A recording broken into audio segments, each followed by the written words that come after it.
What if God used your life as a betting chip in a game against the devil? Most people call Job a hero of faith, but his neighbors called him a victim of a divine experiment. Today, we're looking at the man who lost everything to prove a point he never agreed to make. This is the dark side of the land of Uz, where the silence of God becomes the loudest scream. Job was the gold standard of humanity. He wasn't just rich, he was righteous. He woke up before the sun to pray for his children, just in case they had even thought about sinning.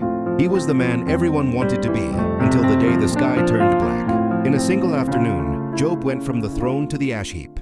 Fire fell from heaven, raiders took his livestock, and a freak wind crushed the house where all 10 of his children were feasting. No survivors. Job didn't curse. He fell to the ground and worshipped. But here is where it gets controversial. Job was suffering for a conversation he wasn't invited to. In the courts of heaven, God had pointed Job out to Satan, bragging about him. Satan's response? He only loves you because you've bribed him with a good life. Take it away and he'll spit in your face. If you're finding this perspective on Job's trials intense, hit that like button and subscribe. We dive deep into the hardest questions of faith every week.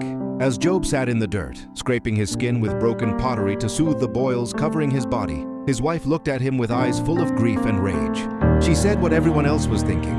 Are you still holding on to your integrity? But when they finally spoke, they didn't bring comfort, they brought accusations. God is just, they argued. You must have a secret sin, Job.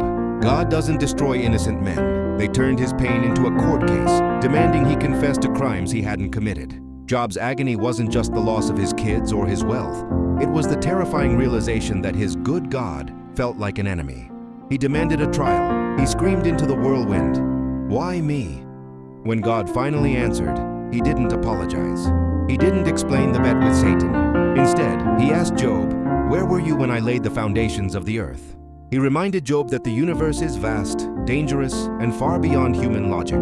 Job was eventually restored with double what he lost: new children, new wealth, but the scars remained. It leaves us with a question that many find uncomfortable to answer. Is God's glory worth a human being's total destruction? Was Job a hero, or was he a pawn in a game that seems unfair? I want to know your take in the comments. Who was right? Job for questioning, or God for staying silent?